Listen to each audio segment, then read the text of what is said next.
ना कीजिए एक ऐसी दुनिया की जहां आसमान में तैरते किले हैं और नदियां पिघले हुए प्रकाश की तरफ चमकती हैं। यही है इराथिया, एक रहस्यमय भूमि जहां हर कोना किसी न किसी रहस्य को समेटे हुए है। यहाँ की हवाओं में एक भविष्यवाणी गूंजती रहती है, पुनर्जन्म, प्रतिशोध और मोक्ष की कहानी। इस भूमि पर वर्षों से तानाशाह जादूगर लॉर्ड वारकोंग का साया, जिसकी छाया राक्षसों की लोरिया की घाटी में केल नाम का एक लोहार रहता है जो न्याय के लिए दृढ़ है। उसे नहीं पता कि उसके शरीर पर ड्रैगन स्टार का निशान है, एक दिव्य चिन्ह जो उसे इराथिया का उद्धारक बनाता है। उसकी साधारण जिंदगी तब बदल जाती है जब वारकोंग के सैनिक गांव पर हमला करते हैं और उसके गुरु मास्टर टोर्न को पकड़ लेते हैं। इसी घटना से केल की प्रतिशोध की यात्रा शुरू होती। की राह में एक रहस्यमय भविष्यवाणी उसका मार्गदर्शन करती है। उसे एक रहस्यमय ओरेकल सराफिना मिलती है जो उसे चांद की चोटियों के पार निषिद्ध बंजर भूमि की ओर ले जाती है। यहाँ केल को देवताओं द्वारा रचित कठिन परीक्षाओं का सामना करना पड़ता है। रके भ्रम, यादों की नदियां और जीवित ओब्सिडियन से बने रक्षक हर परीक्षा के साथ केल आत्मा गढ़ने की प्राचीन कला सीख।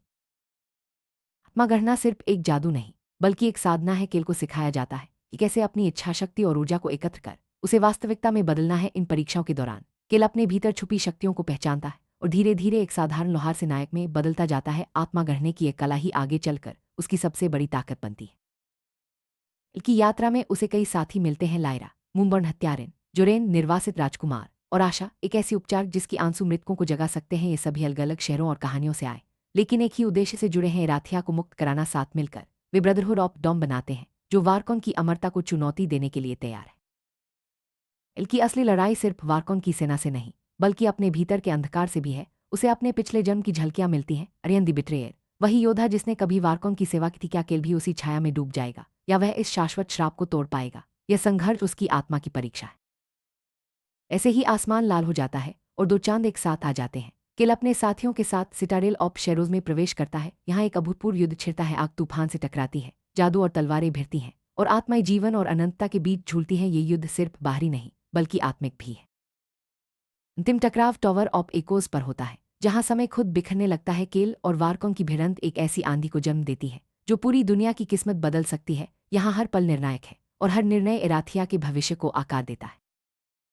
अंतिम क्षण में केल अपनी इच्छा शक्ति को एकत्र करता है और ड्रैगन स्टार की शक्ति को बुलाता है। वे प्रकाश और छाया को एकता में बदल देता है। वारकोंग का अंधकार घुल जाता है और इराथिया पहली किरण के साथ पुनर्जन्म लेती है। ये क्षण न केवल युद्ध का अंत है बल्कि एक नई शुरुआत भी है। युद्ध के बाद केल रहस्य बनकर गायब हो जाता है। उसका नाम सितारों में गार्डियन ऑफ बैलेंस के रूप में अंकित हो जाता है। लायरा, जोरेन और आशा उसकी विरासत को आगे बढ़ाते हैं और इराथिया में शांति का नया युग शुरू होता है। केल की यात्रा अब पीढ़ियों की गाथा बन जाती है। इराथिया अब एक नई सुबह देखती है। अंधकार के बाद हर जगह उजाला फैल जाता है। लोग फिर से उम्मीद से जीने लगते हैं। लायरा, जोरेन और आशा अब इस नए युग के रक्षक हैं जो केल की शिक्षाओं और आदर्शों को आगे बढ़ाते हैं। अब लायरा, जोरेन और आशा की जिम्मेदारी है कि वे इस शांति को बनाए रखें। वे न केवल बाहरी खतरों से बल्कि भीतर के डर और लालच से भी लड़ते हैं। उनकी एकता और साहस ही इराथिया को सुरक्षित रखता है। एल की यात्रा अब सिर्फ एक कहानी नहीं बल्कि हर पीढ़ी के लिए प्रेरणा बन गई है। उसकी गाथा गीतों और कथाओं में गूंजती है। बच्चे बूढ़े सभी उसकी बहादुरी और बलिदान से सीखते हैं कि सच्चा नायक वही है जो अपने भीतर के अंधकार को भी जीत सके। एल की कहानी हमें सिखाती है कि जीवन में प्रकाश और छाया दोनों का संतुलन जरूरी है। अगर हम अपने भीतर के डर और लालच को पहचान कर उन्हें स्वीकार कर ले तो हम सच्चे अर्थों में मुक्त हो सकते हैं। यही संतुलन इराथिया की नई पहचान बन गया है।